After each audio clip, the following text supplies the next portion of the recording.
Hi guys! Welcome back again to my YouTube channel. So, Monday ngayon. Ngayon yung first day namin ni Marvin. Pero, kanina pa ako nakakapag-out. 7, ay mag-8 na pala guys. Ako, 3:30 naman yung out ko. Si Marvin, nag-overtime siya ng halos 4 hours sa site. So, on the way na siya, papunta dito. Tapos may dala siyang sinigang galing kay Ate Rose. Ayan. Ka-video call ko lang si Marvin kanina. So, maggayak na tayo ng food. Kasi, sabi ni ate, konti lang daw yung sinigang pang sa akin lang. Kaya gagawin muna natin tong food naman ni Marvin. Ito. Ayan yung quinoa. Tapos, meron kami pa ditong Shanghai at chicken. Galing yan sa landlord namin. Kasi, nung Sabado nga nagpakain yung landlord namin. Dahil bagong dating kami dito. Ayan. So, bumili kami ng bagong plate, mas malaki. Kasi bibisita dito sila Ate Maan para naman may plate kami. Tapos bumili kami ng kutsara at tinidor sa amin to binili. Sa Walmart. Tapos yung pinggan sa Winners. Mas mura nga to eh. $6 lang isa nito. Yung iba't $8 yung maninipis. Kaya ayan. Tapos bumili kami ng bagong panlatag sa lamesa kulay itim. Ito, matagal na to. 3 lang to binili namin. Ngayon lang nagamit ulit. Galing tong JYSK. Nakasale to para mga $1 lang. Samahan nyo muna akong mag-ayos ng aming pagkain. At pagod na pagod si Marvin dahil first time niya magtrabaho sa construction. Ang sakit daw ng katawan niya. Tapos sabi ni Marvin, hindi pala magagamit yung sasakyan namin. Nung una kasi, akala namin magagamit. Tapos hindi pala gagamitin kasi may company car pala sila papunta dun sa site. So, siguro lahat ko na tong Shanghai. For sure, gutom na gutom to si Marvin. Kasi sobrang pagod daw. Tapos OT siya first day. Pero gusto naman niya yan, mag-OT daw siya. Para mas malaki yung maipon namin. Kasi ako hindi na ako makakapag-OT. Hindi tayo pwede mag-OT. Kailangan mag-relax-relax na lang muna tayo ngayon. Tapos ako, hindi naman tulad nung kay Marvin mga sobrang trabaho. Kasi office job na tayo, guys. Naninibago kasi hindi naman tayo sanay. Sanay tayo sa bakbakan na trabaho. Masarap tong Shanghai, kaya hingi rin ako nitong Shanghai. Damihan natin yung rice ni Marvin. Ay, may susi na pala si Bebe. Ayan na si Bebe.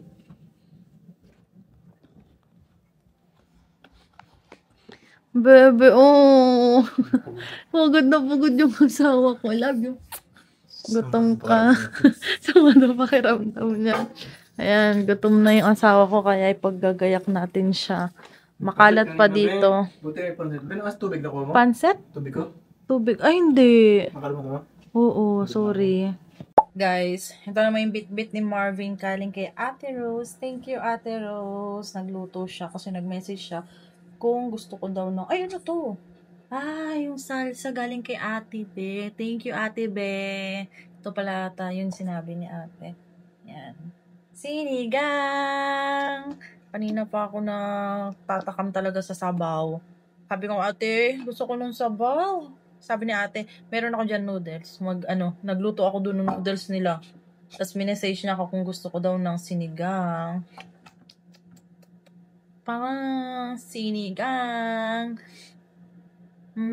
Sarap. Maasim-asim, mainit-init pa siya, guys. So, kakain tayo. Takam na ako sa may sabaw. Kain na tayo, bebe ko.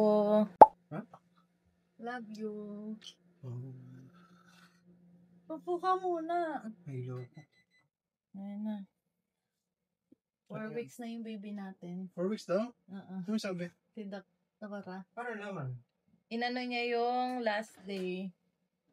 Ha? Saan buwan na yan? Ba't wala sakit? Normal lang naman daw yung sakit. Pananakit. Balik ako kapag nag-bleeding ako. Ayun yung masama. Tapos, Maganda yung bleeding. babalik ako. Tatawagan nila ako kapag naka 12 weeks na. So, babalik ako after 2 months. Para i-ultrasound na yung baby natin. Good. Nagulat nga ako. Sabi ko, first week na pala siya. 1 Oh, month. ba't may Sprite ka dyan? Meron spray doon. Nagawin na lang ako.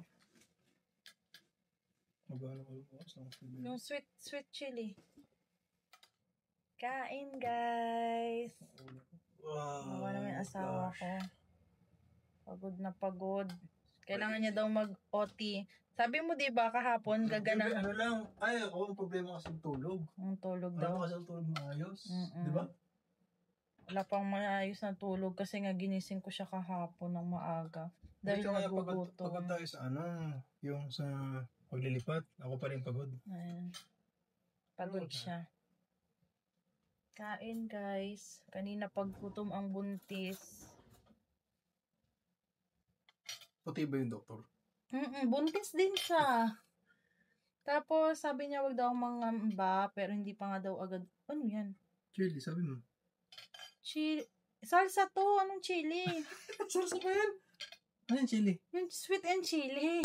Guys, tapos na kaming kumain ni Marvin. Siya mag-aayos lang dun sa kusina.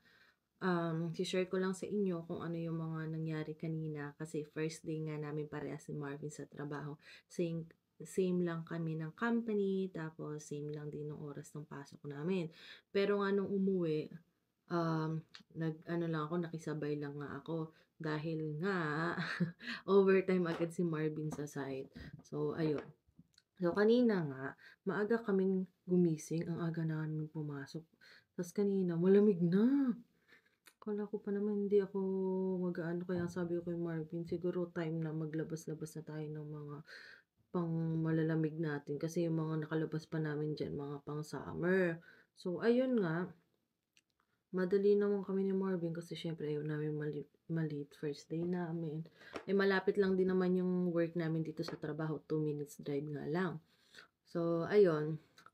Same company pa rin naman kami ni Marvin, same lang din oras ng pasok. Ang nangyari nga lang kanina, si Marvin may overtime kaya nakisabay lang ako kanina. Hinatid ako dito sa bahay ng katrabaho ko. Tapos ayun, so pagpasok namin ni Marvin, edi nagpark muna si Marvin. Tapos hinintay ko na siya para sabay na kaming lalabas kasi minsan pero sa kanina naman hindi, pinatay agad ni Marvin yung makina kasi nung nandun pa kami dati sa Kipling, nag-iintay pa siya ng 2 minutes bago patayin para hindi daw masira yung makina. Ayun. Kaya kanina naman, so ang lapit lang nung trabaho sa bahay namin, 2 minutes lang. Pinatay din naman agad ni Marvin, so agad namin dumating. Tapos pasok kami sa loob, hintayin namin yung boss namin. So, doon kami sa pantry, naghihintay kami kasi doon naman yung mga clock in. Hindi pa naman kami nakakapag-clock in, gawa nga ng bago pa lang kami. So, ayan. Wait lang kami hanggang sa dumating nga yung manager sa manufacturing. So, binigyan niya kami ng parang form para daw makapag-clock in na kami. Pasok na kami sa payroll nga. So, naglagay lang kami doon mga information namin, yung name, address, number, birthday, ganyan. So, sulat kami ni Marvin. Pagkatapos nun, nag-wait lang uli kami. Tapos, dumating na nga yung pinaka-boss namin, yung may-ari ng manufacturing siya ng construction. So, kinausap niya kami. Ang bait talaga niya. Alam niyo mula pagpasok niya kanina hanggang matapos, nakangiti lang siya. Naalala niyo nung nagkwento nga ako nung in-interview si Marvin, nakangiti lang siya hanggang sa nakipag-usap nga ako, hanggang sa nabigyan na rin ako ng trabaho. Kaya sobrang swerte ko din kasi syempre hindi naman ako nag-apply, hindi ako nagpasa ng resume pero natanggap nga ako. Ayun. So, kanina, sinabi niya na si Marvin nga, dadalhin daw niya muna sa site kasi kailangan niya ng tao. Kasi doon talaga si Marvin sa manufacturing. Sabi niya, dalhin daw ni Marvin. Wala mang problema kasi si Marvin naman kahit saan naman kasi si Marvin kung ano naman ituro sa kanya, go lang si Marvin. So, ayun. Hindi ko rin naman in-expect na mag-overtime pala sila doon. So, nung una, syempre parang pala ko intayin ko si Marvin, tapos nalaman ko, gagabihin pala sila Marvin. So, ayun. Nga nang sinabi na nga niya dadalhin niya si Marvin, tapos sinabi niya nga sa akin kung ano yung trabaho ko, nabigla ako. Kasi syempre, di ko rin naman talaga in-expect na magiging office yung trabaho ko. So, yun nga, sinabi ko sa kanya na, hindi, siya muna pala. Siyempre, parang sabi niya, ikay gagawin ko sa admin, ikaw mag-i-invoice, mga ganito, ganyan, yan. Sabi niya sa akin ganon. Tapos sabi niya, "Kung okey lang ba sa'yo yun?" Sabi ko, "Oo." Tas sabi niya, "Kung willing ako matuto." Sabi ko, "Oo, willing ako matuto." Tas sabi niya meron pa daw kasi silang business, parentahan. Gusto niya ako dun ilagay, dun niya daw ako ilalagay once na natutunan ko na daw nga lahat. Tapos sabi pa nga niya, so dahil nga may experience ako pagiging receptionist, so marunong ako paanong mag-ano, book ng mga appointment, ganyan, kasi nga rental. So, sabi niya, ako daw ang sasagot nga ng mga tawag tama, tawag yung mga tawag, email ng mga magpapa-book ng rent sa sasakyan. So, ganun. Meron din silang mga truck ata, ganyan. So, ayun, nung sabi nga niyang ganun, tapos, sabi pa nga niya sa'kin kung kaya ko daw maglinis ng sasakyan, kung puwede ko rin daw gawin yun. Tapos nasa isip ko, umuo ako, sabi ko, "Oh, saan ba ang problema? Magva-vacuum," ganyan, ganyan. Naisip ko, "Ay, paano yun? Hindi ako marunong mag-ano, mag-drive, wala akong lisensya." Siyempre dadalhin mo yun dun sa loob. Meron kasing ano daw, linisan ata talaga. So, dadalhin mo sa loob ta's ilalabas mo, gano'n. Kaya sabi ko, "Uy." Tapos ayun na nga, dinala ako sa office nila Ate Ma sa second floor. O di pumunta ako sa second floor, di pinakilala ako ni Ate Ma tapos ay pinakilala, kilala ko naman pala sila.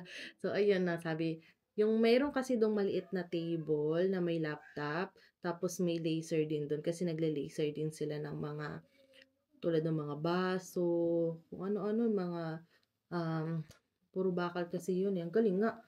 Tapos ayun na nga, sabi niya, dun na daw yung magiging puwesto ko. Yung kasi, yung puwesto niya talaga, ay siya naman lagi naman daw siyang wala.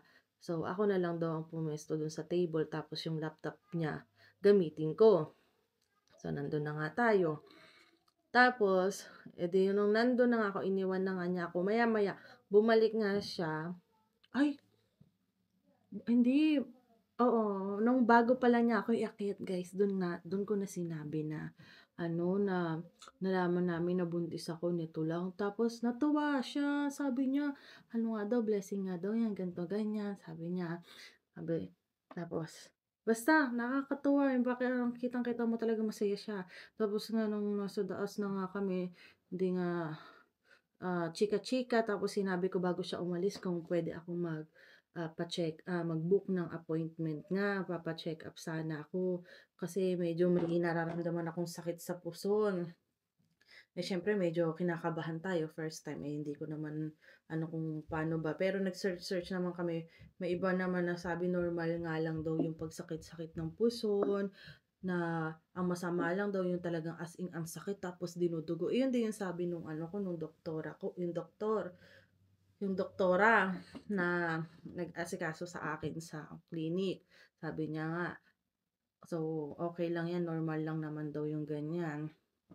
So ayun nga, sabi nga sa akin ng boss ko, wala daw problema kung kailangan ko daw ng ano mag-a-assist sa akin or sabi nga niya kung di ko daw alam kung paano mag-book, nandiyan daw si Ate Ma, puwede daw akong tulungan, ganyan. Tapos sabi ko, "Sige, salamat," ganyan.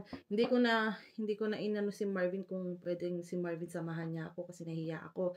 So, hinayaan ko na lang si Marvin na sumama sa site. Tapos yan, si Ate Myra na lang nga yung sasama sa akin. Tapos nga, nung lumabas na siya, nakababa na siya, guys. Umakyat uli siya, yung aming boss.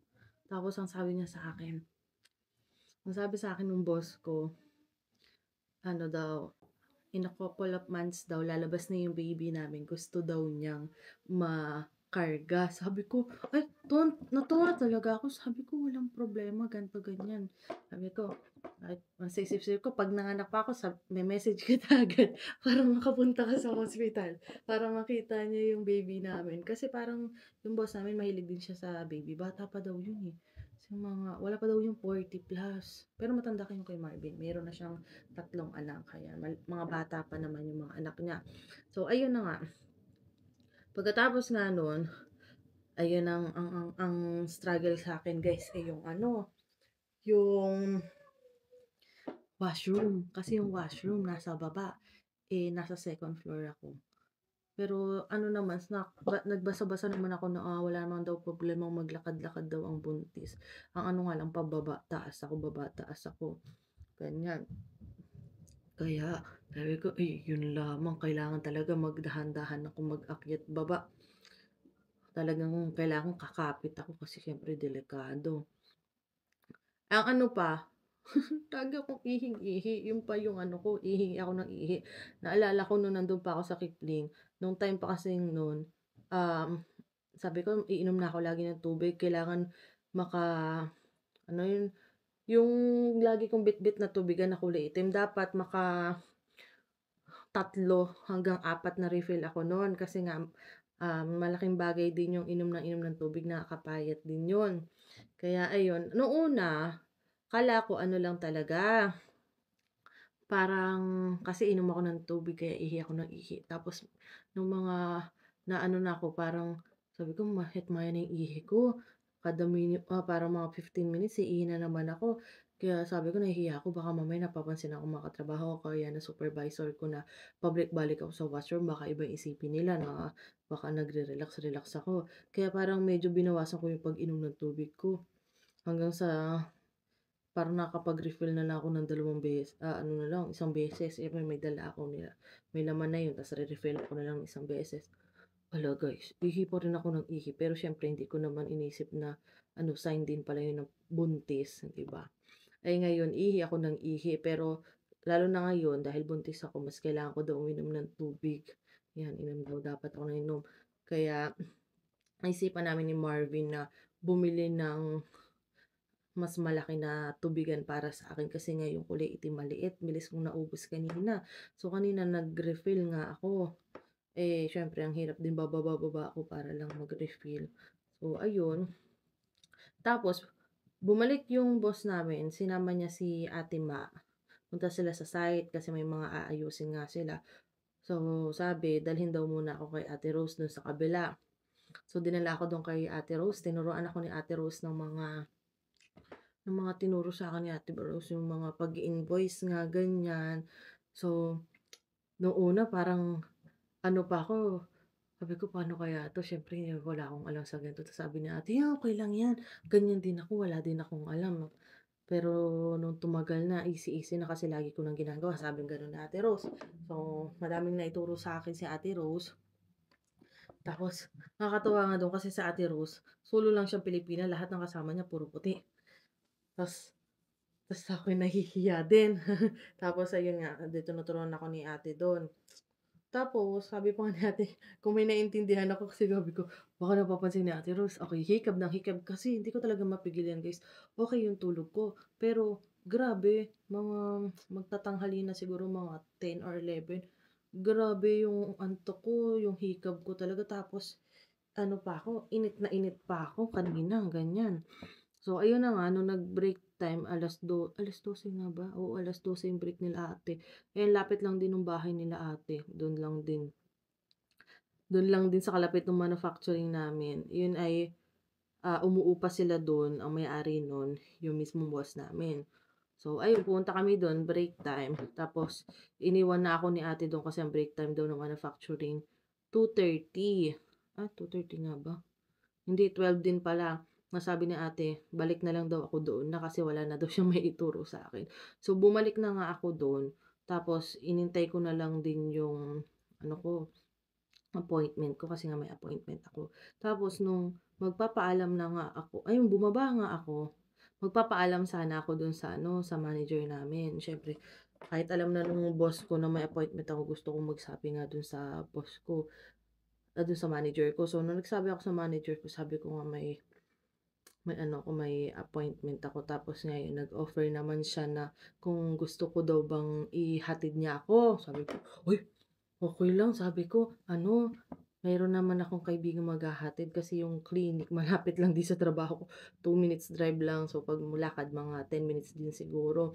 So, yun nga, nag-ano kay Ate Mary na baka pwede niya akong samahan naman niya ako. Kasi nga, 2:00 nga yung aking 2:30 yung aking appointment, ganyan. So, yun nga, nagsama na dun. Kasi yun, konti lang naman yung ganap ko sa unang araw ko kasi, ah, wala pa daw masyadong gagawin. Kasi yung sa manufacturing, iba yung mga invoice nila, iba din invoice dun sa rental. Kaya, madami pa akong kailangang alamin, guys, ganyan. So, ayan. Tapos, si Marvin, magkukwento siya mamaya kung anong kaganapan sa kanya sa unang araw niya sa construction. Ayan. Pero, ayun. Sabi nga ni Marvin, pagod kasi syempre first time niya. Pero sabi naman niya, ano lang, kailangan lang daw niya ng pahinga dahil nga medyo wala pang maayos na tulog dahil nga bagong lipat kami. Tapos, ayos-ayos kami dito sa bahay dahil sobrang kalat pa rin talaga, guys. So, wait na lang natin si Marvin tapos siya na may magkukwento sa inyo. Guys, tanungin natin si Marvin. So, mga bagong ligo yan. O, di ba? Bango ng buhok mo yun. Ligo. Naligo ko nga pala, ano? Ano ka lang mo din ligo? Oo nga pala. Una ka naligo sa akin. Oo. Tanungin natin si Marvin kung kamusta naman yung trabaho mo. Good. First day. Good. Kamusta ang work mo sa construction? Good. Ano puro good? Good lang ngayon. Pagod lang syempre. Bago sa ano, sa katawan ko. Diba kasi sa manufacturing, diba? First day ni Marvin, overtime. Overtime agad. Oo. Nakakit yung pa ako. Ano mga ginawa ninyo? Labor. Kung ano-ano. Kaya mo naman. Kaya. Kaya. Ilang oras Basic ka lang. din? Ilang oras ka? 12. 12 hours? Isang araw na. Wow. Work yan. Madami kayo doon. Sakto lang. Sakto lang. Sakto Mga lang. project mo nung ano. Nagbubuhat-buhat ka? Ganon? Ganun talaga sa construction. Bakal? Ano na ba? Ano na? Asang part na ba kayo malayo na? Kahoy. Kahoy pa lang. Parang nag-i-start pa lang yun. Hindi ko kasi paalam yung about doon sa ginagawa nila eh. Wala pa akong Wala alam. pa akong alam kasi nangangapa pa ako eh. Alam ko na kung anong utos sa akin yun lang. Ayan pa lang. May nag-comment ngayon, sabi daw, makaya din daw yan ni Marvin. Una lang daw, mabigat talaga. Pero pag dire-diretso na nasanay na yung katawan. Ayan. Malamig? Hindi pa naman ganun kalamig Hindi eh. pa, sakto pa lang siya. Sakto. Araw-araw pa. So, ayun, yun lang naman yung ganap nung kay Marvin na i-share niya sa trabaho niya kasi nga, first day pa lang niya, wala pa siya masyadong alam talaga sa mga gagawin niya sa construction. So, kung ano lang muna yung utos sa kanya, yan. Tapos tulong-tulong lang si Marvin kasi talagang wala pa siyang experience talaga sa construction. So, ayun. Yup. Okay naman siya. Pag uwi nga niya, sobrang dumi nga ng pants niya. Kasi parang lumuluhod-luhod ka ba doon? Luhod. Hindi ba sa madumi talaga be? Pag ano, madumi talaga. Kung doon sa work namin sa Kipling, Malinis kami doon. hindi, madumi ka rin doon eh. Konti lang be. Konti lang. Pero Hindi iba talaga comparable sa sa- construction. Oo. Kasi labor talaga. Ayun. So, yun lang yung share namin guys kung anong nangyari sa first day ng work ni Marvin. Tapos, sinare ko din yung first day ko sa work. So, bukas, second day na namin. Hindi ko lang alam kung makapag-vlog pa ako. Kasi, syempre, ganun pa lang din yung gagawin ko. Siya gagawin ni Marvin. Kasi nga, nag-i-start pa lang kami sa trabaho. So, konti pa lang yung mga alam namin. So, yun lang. So, sana magdire-diretso na, 'di ba? Yung work ni Marvin. So, kahit pa paano, yun naman yung mahalaga sa amin, may work na muna kapag overtime pa si Marvin. So, sa ngayon, hindi muna magdo-double job si Marvin. Kasi, pag may overtime naman, edi doon na lang. Hindi na lang mag-double job kasi masakit yung katawan ko. Masakit na daw yung tatawa Masakit niya. katawan ko. Kasi ang haba nga din ng pasok niya sa trabaho. Ako naman, 8 hours lang naman ako dun sa sa office. Kaya buntis nga. Pero di naman okay lang 'yan. Kaya hindi rin ako makakapag double job, pero at least 'di ba? Hindi ka na pwede. Hindi na nga. Kasi syempre focus namin ngayon si baby na muna. Ayun. Basta work. Matagal pa naman bago manganak, so makakapag-gain pa naman ako ng experience ko. So, ayun. Dito na lang guys. Don't forget to like and subscribe sa YouTube channel ko. Bye-bye!